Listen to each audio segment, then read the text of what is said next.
Welcome to Indivisible. I'm your host, John Stubbins. Thanks for joining us tonight, America. The 50s happened before I was alive, so all I have is my imagination when it comes to what life was like in America back then, and my imagination, and also the real life experience of people that lived it that I know. To me, that time in our history. When you see it through film, music, when you listen to it through music, especially the music and film together, to me, that was just such a magical time in our history. And a place like Middletown, Ohio, or small town America, and they're all around this great country, small towns like that, and great stories that come out of them. From that place in time, in the 50s, Middletown produced its favorite son, my dear friend, the great Jerry Lucas. He's a man of God, college, NBA Hall of Famer. He still leads the all-time leaders in rebounding at Ohio State, and just a great American patriot, one of the smartest guys I know. And I want to welcome onto the show, proud to have my friend, Jerry Lucas. Thank you, John. Great to be with you today. Thanks for coming on tonight, brother. How you doing?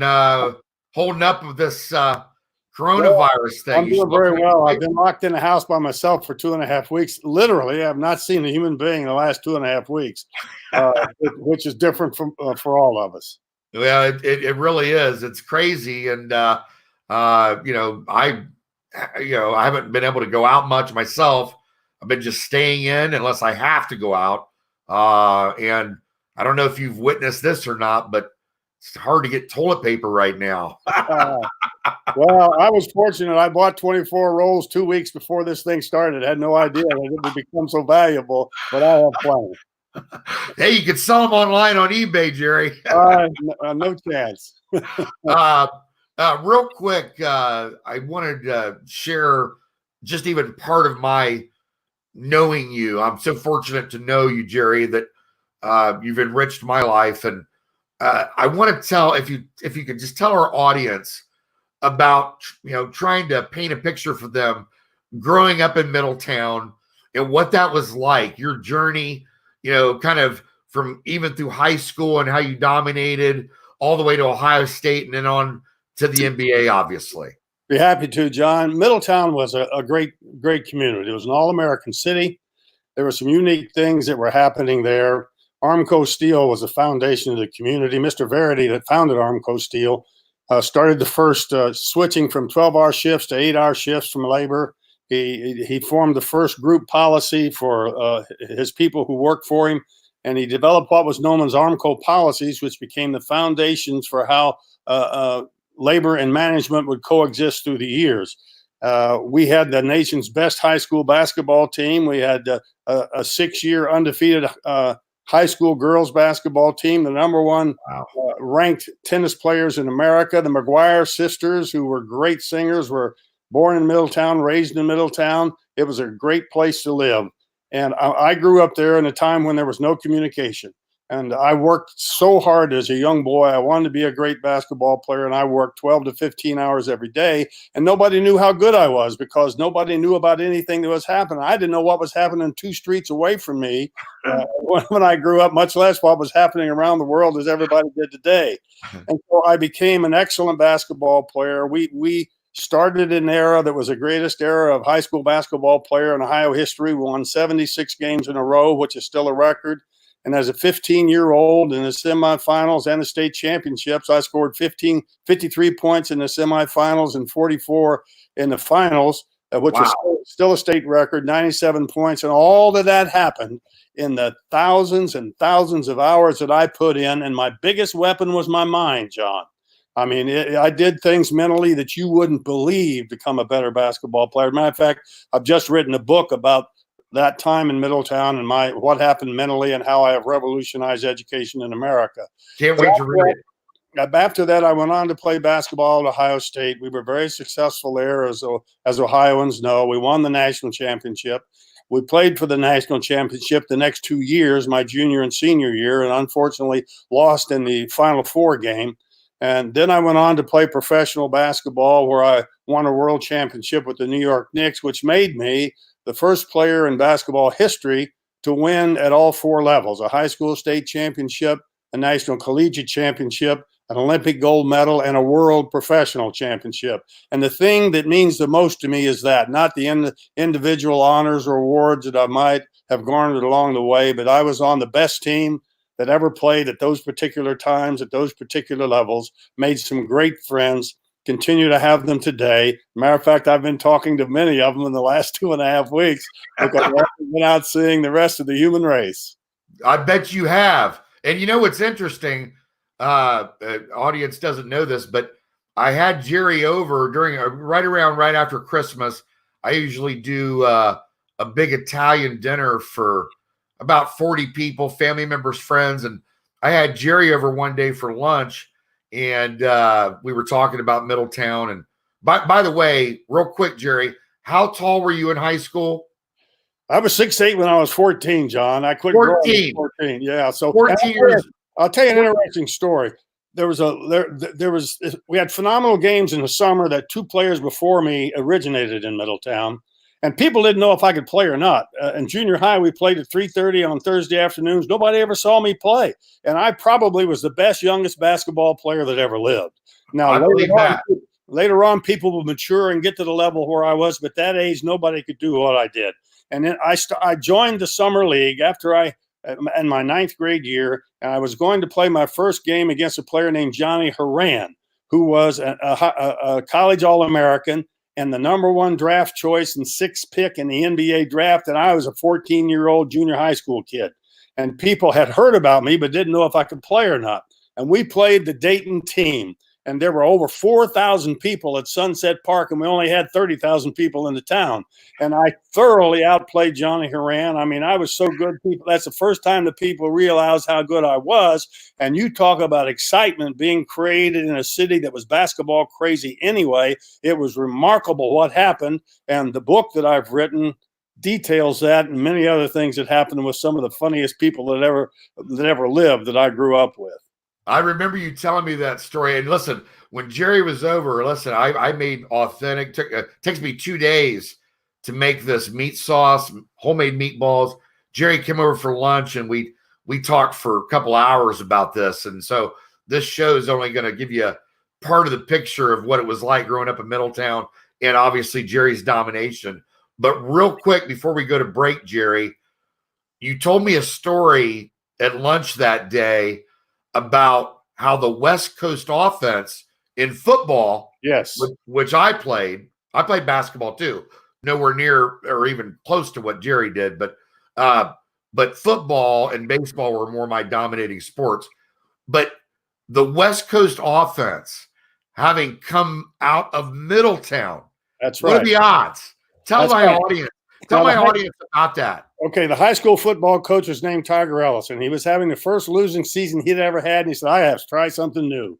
And he started to think, and he said, maybe if I spread everybody out, they won't know what to do, and I can have all kind of people who will be receivers. And so he worked for an entire weekend on this goofy offense that he developed, and he presented it to his players and his coaches. And one coach said, you ought to call this thing the Lonesome Polecat because it stinks.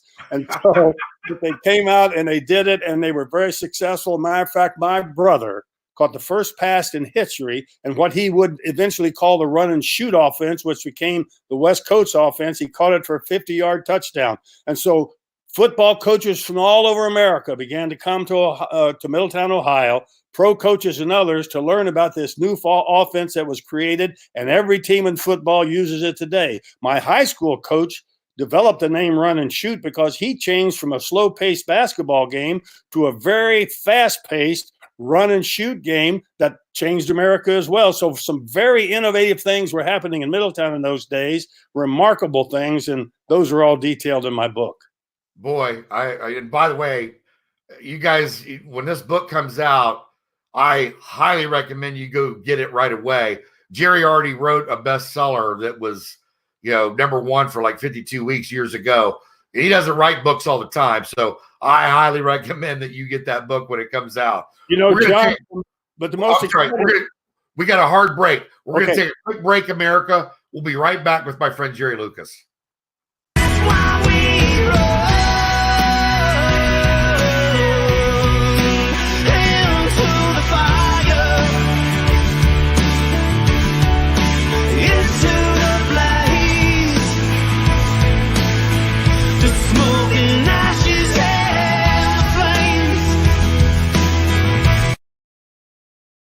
We're back with the great Jerry Lucas. Sorry about that, Jerry. I had to cut you off. We had a hard break. No problem. What were you getting ready to say? Well, I was getting ready to tell you about the second part of my book, which is what I've done in education to revolutionize the educational system. And that started back in the 4th grade when my basketball started, because I had a teacher come in one day.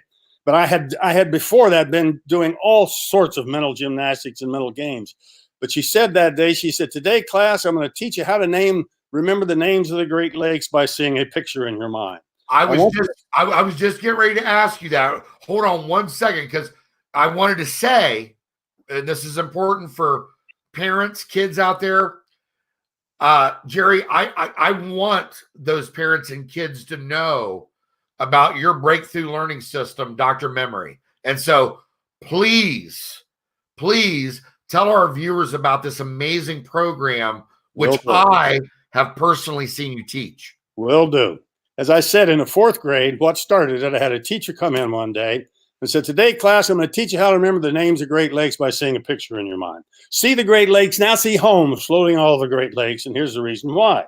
Holmes is spelled Homes, and those are the beginning letters of the 5 Great Lakes: Huron, Ontario, Michigan, and Superior." And I thought to myself, I'll never forget that as long as I live. Every time I think of the Great Lakes, I'll see Holmes floating on them. They remind me of Huron, Ontario, Michigan, Erie, and Superior. And the next thought that went through my mind changed my life, gave me a purpose for living, and has revolutionized education. I thought to myself, what if I could picture everything I needed to learn? And from that point on, John, that's all I've ever done. I began to try to give visual identities to everything I tried to learn, because kids today, they have no problem learning prior to going to school. We all learn as our parents point to objects and identify them. That's a chair, that's a table, that's a cat, that's a dog. They can never be forgotten, because God has given us a remarkable ability that enables us to recreate an mental image of everything we've seen and identified. If I say to you, please do not see a zebra in your mind, it's too late. You already saw the zebra. What about a giraffe or an elephant or a hippopotamus? They are there, and they cannot be forgotten. It's a remarkable ability. But when children go to school, they can no longer use this automatic and unforgettable gift, because everything they're called upon to learn is abstract and intangible and has no identity.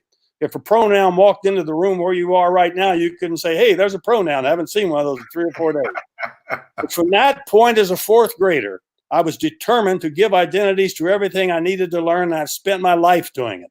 I retired from basketball early. I began to research to know what children needed to learn from preschool to the 6th grade, because that's where our problems begin. I needed to know more than anybody. I read more than 200 grammar and punctuation textbooks, as an example. Most boring thing I've ever done in my life. I wanted to make sure I didn't overlook any rules, and I was picturing everything as I did it. After 5 or 6 years of this, I had tens of thousands of pictures in my mind that wouldn't do anybody any good. I hired a young artist, and I said, "You're going to draw things that nobody's ever seen." And we developed an educational visual foundation for learning, which had never been done before. And I created thousands of pictures, so everything they need to learn now has an identity. For example, if a child needs to learn the state and the capital, it's just words. They're no longer words. For Arkansas and Little Rock, I have a picture of an ark like Noah's Ark that has human qualities that is standing up. There's a can in front of it. It's holding a saw. They can see an ark, a can, and a saw in Arkansas. The can is being used as a holding place, so the ark can saw a Little Rock in half. And Little Rock is the capital of Arkansas. And I guarantee you, once you see that picture and have it explained to you the rest of your life, every time you think of Arkansas, that picture will pop into your mind, and you'll see the answer like you see a hippopotamus when you think of a hippopotamus. It's remarkable what's been done. I spent decades developing material that will be in a whole universe of learning that will be known as Dr. Memory's universe. It's remarkable. Alphabet Planet, Reading Planet, Writing Planet, on and on and on. It's going to make learning fun, automatic, and unforgettable. And I'm very, very excited about it. And this book tells the whole story of how that was developed and created. And I love, by the way, I love all the characters that are in this universe, because I've talked about it at length with Jerry. You know what also is fun? I love when you bring up Little Rock, because that's where I was born. Every time we talk about this, even though I've been here all my life, I was actually born in Little Rock, and everybody who knows me knows that. By the way, before we sign off, I wanted to ask you, when you retired from the NBA, I think CBS approached you about doing color commentary, and you turned them down. Well, Pat Summerall, you'll remember him, the great broadcaster. He was the first person that interviewed me after I announced my retirement, because I still had 3 years left on my contract with the Knicks. He said, why are you doing this? You're still young. You can help the Knicks. They want you, etc. I said, well, Pat, I have to do what I've been called to do. God has called me to revolutionize education in America, and I have to spend my full time. And as a matter of fact, John, for the next 40 years, I got up at 3 a.m. and went to bed at midnight every day of my life. You can't get anything done lying in the sack.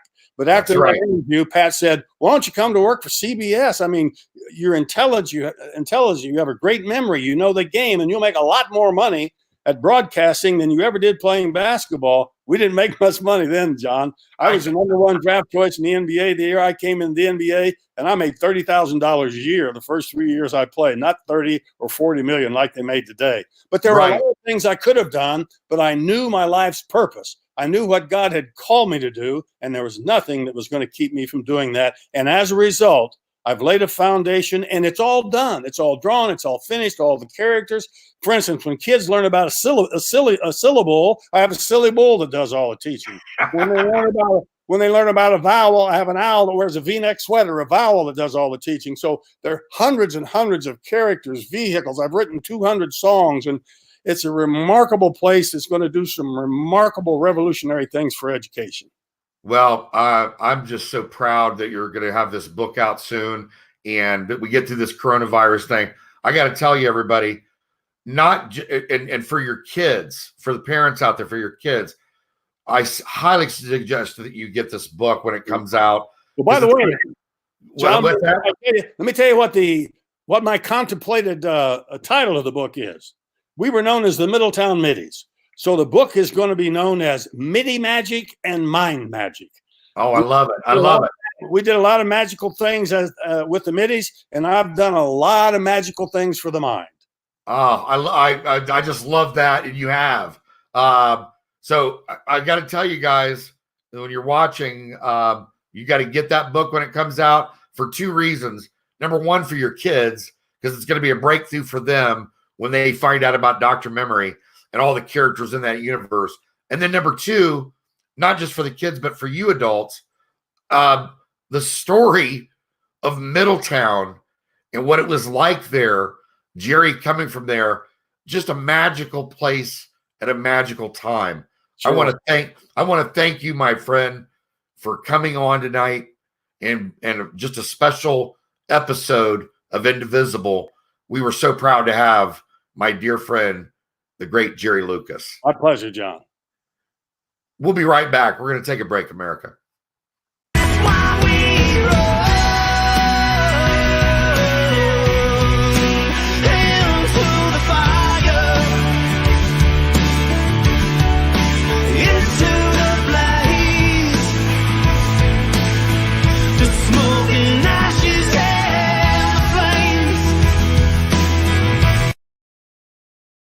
Well, we're back. We're out of time, unfortunately.